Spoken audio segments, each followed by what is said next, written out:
Joining us now, the 2025 NFL Coach of the Year in his first year with one of his former teams, New England Patriots, the great Mike Vrabel. How are you guys? We're doing great. Not as well as you, though. No, I don't know about that. Yeah. Congrats, though. Thank you. I appreciate it. Was an awesome year. Yeah, it was. It was a lot of fun. Yeah. Enjoyed it. Enjoyed building it and bringing people together, and the players and the staff that were there, and then the ones that we brought in really enjoyed it. Yeah, we're big fans of you and what you do. I don't think you give a shit what we say about you, but You can say that, just no F-bombs. Right, exactly right. So, hey, look at that. He saw that on there. He's paying attention. Yeah, they worry about that. But yeah, we do. I feel like you're a chip off the old block. Sometimes I say Bill Parcells in that way. But the first thing I wanted to ask you is just your time away from head coach a little bit. What was there an adjustment you made in your own coach there? I mean, I don't know if there was an adjustment. Right. I just tried to figure out what my role was in Cleveland and how I could help, and also spend time, with my family and get away on the weekends and during football season, but try to invest in their staff and their players. And you realize. That's what's important. It's about the players. It's about making connections and keeping those connections and trying to develop players. And sometimes when you get into this thing longer than a few years as a head coach, you start to, a lot of the other things wear on you more than just, the players and the coaches. It's everything basics outside of that. And try to focus on what's important and where you can make an impact. One of the things that impresses me about you, because I say all the time, every NFL team is a football machine, and every part is going to be removed at some point and replaced with another part. And so it makes it hard to have an emotional connection. But you seem to have that with all your players, the way you greet them after the games, the way you're trying to prop the guys up after the Super Bowl. And how do you strike that balance between the reality that all these guys are going to be gone at some point, but while they're here, they're my guys? Well, I think I lived it, and I can explain to them that, I didn't start a game in Pittsburgh for 4 years. Had an opportunity to come to New England on an opportunity contract. It wasn't about the dollars. It was about opportunity, but also then built into a player that was compensated well for his position, that was expected to perform. Was a player that asked for a new contract, and if he didn't, hey, maybe the best thing is to trade me, and that's what happened. I got traded. And so I take them through that journey, and I also take them through the personal side of this thing, and I take them through the professional side of it. And the professional side and the personal side, they can coexist, but there's a line there. And we want to care about them, the things that they care about, the things that they think are important, the things that they believe that are important, their families, their careers. We want to help them do all that stuff. But then there's also a professional side that we have to maintain, and we have to make decisions that are in the best interest of the Patriots. Who's the coach that's... But honesty normally helps, and being genuine and being authentic and being honest. Right. Who's the coach that's maybe made the biggest impression on you in your life? I think I'm lucky. Right. I saw, I saw Mike McCarthy and I saw Omar the other night, and I said, just please tell Mr. Rooney I appreciated every minute of the 4 years that I spent with that organization, of just the veterans that were there, about the guy, Dermontti Dawson and Levon Kirkland and Mark Bruner and Will Wolford and, Levon Kirkland, all these guys, Carnell Lake. I got to watch these guys. I mean, these guys are Jerome Bett. They're unbelievable players. Greg Lloyd, develop, but also push me and help me and in the organization and the way that there was the consistency. And I never started a game. I didn't start a game for 4 years. But I was ready. When I left there, I was ready. And so getting that start really showed me what professional football could be. Right. The time with Bill was great. The time at Ohio State to going through those growing pains as a coach and not really having an idea of what I was doing, but learning and making it about the players, and have been able to see some of those guys here recently. Bill O'Brien helped extremely a lot, just from the standpoint of preparing me for the role of a head coach and the things that go into it. So, I've just been lucky to be around a lot of great coaches and a lot of great organizations. Something else that impressed me this year, and it's along the lines of that personal-professional relationship, but having a true personal relationship with your players. After Marshawn Nealon died, your comments about the importance of the teammates. And, it comes to the forefront again with Rondell Moore.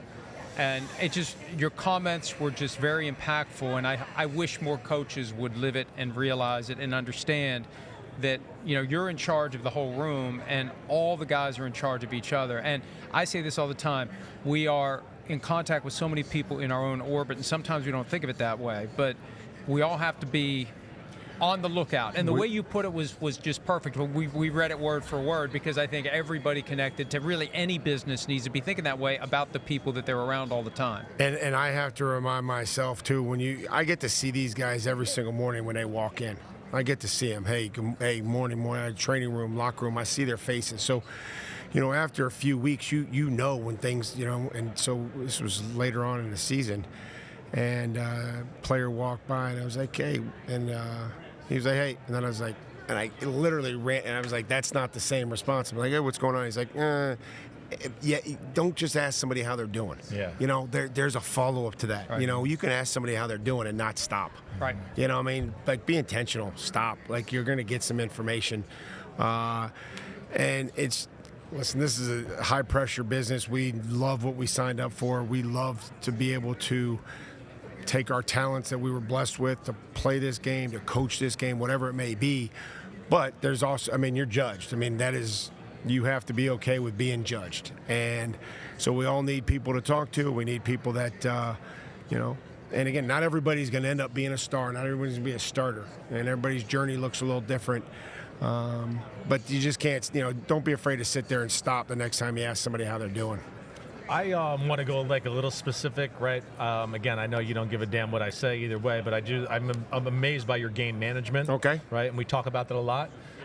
During the AFC Championship game, and I think one of the most underrated plays of all of the playoffs is you with the slow substitution. Well, that's not slow. That's not deemed slow. Okay. I know it's not. I know. That's in a timely manner. Right. Okay. That's not slow. Well, okay. But you know what I'm saying deliberate. with this grin Well, on they're your face. defensive linemen. Like, Yeah. how fast do you want them to run out there? The field's snowy. They could slip. They could injure themselves.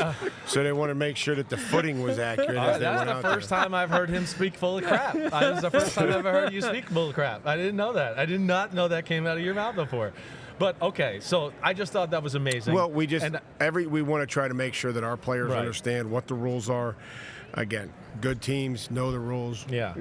And great teams can use them to their advantage. Right. And whatever they are, we'll play by them. And if they say to change our behavior, this is what I tell our team. If the ref warns you and you don't change, they should take the flag and they should hit you over the helmet with it. Yeah. Because they warned you. They warned you. Yeah. Right? Right. And if we're doing something that they warn us, then we need to change our behavior, or we need to change what we're doing. Right. D tackles, be careful substituting. Don't fall down. It's funny how you say it, but what's impressed me is, and I've believed this for years now, following you in Tennessee, you know the rules intimately. You know how to use them to your advantage, but I never get the sense that you take it too far. We don't want to be gimmicky. Yeah. Right. Right. We don't want to be some sort of gimmick. And you can get into that. You can go down that rabbit hole at times with the rules, with the timing, with the situations, with any play that you could dial up at the end of the game to do something. You don't want to be gimmicky. And the most important thing is that the players understand it. And as long as they understand it and it's practiced and they're comfortable and they're confident in it, then I think it's okay. But once it becomes a gimmick and are you just doing things just to try to be different, Yeah. I don't think that's the right way to go. Yeah. You got a reason for everything you do. Try and to you be know it's within intentional. the rules, right? And it's all toward And the I think you the just have ultimate to goal. continue to show the players, hey, this is how this is going to help us. And I don't know, like, it is hard. It's hard to go through a 30 or 45-minute jog through practice of situations. It's hard. It's hard for me. I can only imagine how hard it would be for a player. And you just try to remind them that one play that we're going to do today, you have to believe somehow that is going to make a difference in the game. Like, this is going to come up. I don't know when, Right. but you have to tell yourself that it's going to come up, and we're going to be able to nail it. We're going to be able to stay in bounds. And again, as you go through the course of the season, sometimes you're going to need one of those plays, or you didn't get it early in the season. Hey, get another opportunity. Now we're going to get the first down. We're going to stay in bounds, and we're going to force them to burn a timeout. Or hey, we need to execute this situation to win the game, and we can do it. you the whole after the game outside the lot. I mean, as an ex-player, it's really cool you do that. Well, right. I've done that since I got to Tennessee. Okay, it's that's just why that there wasn't maybe the whatever. Okay, that was something that I just felt like that's a heck of a lot easier way for me to greet the guys than it is to walk around the entire locker room. Right. It's a tough game. It's a physical game. You know, sometimes we win, sometimes we lose. But it's my way of just looking them in the eye, thanking them, you know, whether it's, you know, great job or, hey, you know, we got to get back to work or we got to stick together. It's just try to protect the locker room and make sure that they got something on their mind, win or lose, that they can go in there and try to tell each other. If you don't mind, real quick, I'd like to just go back with one other question because I wanted to ask it before, but just your experience, like college and NFL, right? The differences between it, right? Other than compensation, and I don't know how much different that is now, but that's what I said when I got to Houston. Right. I was at Ohio State for 3 years. I went to Houston. Coach Brian Cushing, Coach Jadeveon Clowney, Coach Whitney Merciless, you know, Coach Benardrick McKinney, and these guys were young. Yeah. You know what I mean? They were just getting their career started. Cush had been there a few years. He was the oldest player that we had on in the linebacking group. But somebody asked me, like, you coach? I said, I don't coach them any different. They just get paid a little bit more. Right. I coached them hard. I made relationships, connections with them. Tried to be creative with the drills. Tried to be authentic. Tried not to waste their time. Tried to give them exactly what they needed. I didn't feel like there was anything that I did anything differently from Ohio State to going to the Texans. You didn't think the Ohio State, the college stuff, I just sometimes I think about it and just go, man, there's a lot of other BS you got to deal with. Well, I mean, not as a position coach. I think the one thing that Urban Meyer told me was you need to approach this job like you're the head coach of the defensive line. Okay. And that means you have an assistant, you have a graduate assistant, or you have a student coach. You're responsible for his development. You have players that you recruit. You have players that you're responsible to develop, but you're also responsible for how they act off the football field and what they may need away from football. Right. The message after the Super Bowl, I think 307 days, is that the...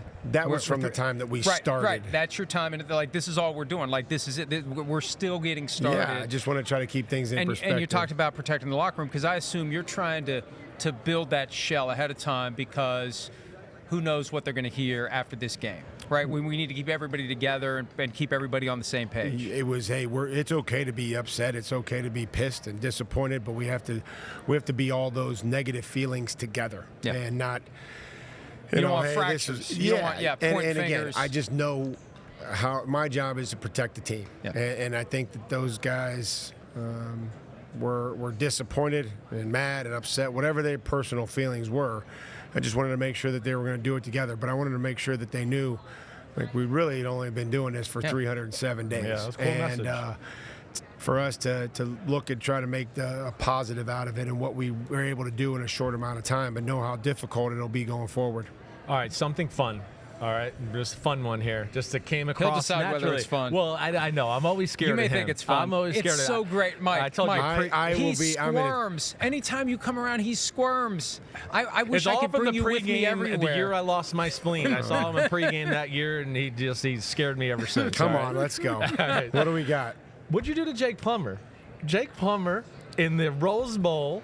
He's still mad about some hit you gave something him. I did. I don't know. I probably gator rolled him or something. I don't know. I'm not. I know. It came across this week, and he brought it up like the Ohio State Rose Bowl game. I don't know. Maybe he's probably had one too many mushrooms. I'm not sure. That's what I thought you might say.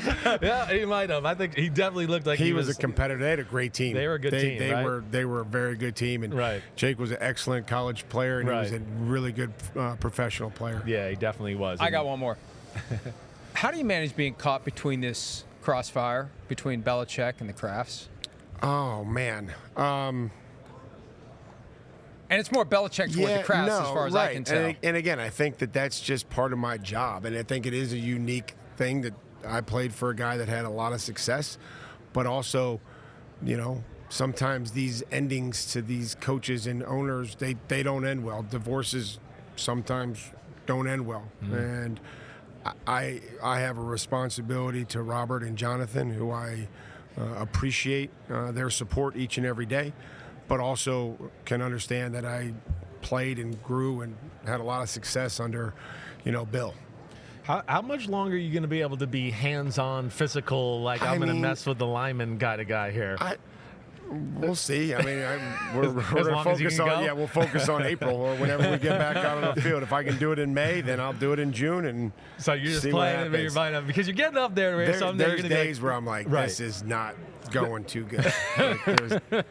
That's what I wanted to hear. Right. I would think so. I mean, there's days where I'm like, this isn't feeling good. Yeah. I mean, it's usually the next day. The next day, right? Yeah, we're at that age where that's what happens. Definitely. But I think that's another thing. Even when I talk to players and other coaches around football, man, I mean, they see you do it, and I think everybody thinks it's really cool. I think it's just a way to teach, and it's another way to explain things. And if I can help, and if I have experience, like you're never going to see me, go up to Drake and be like, hey, here's how you want to throw the ball. Like that's not something that I'm going to do because I don't have any experience, nor do I want to, say that. Yeah.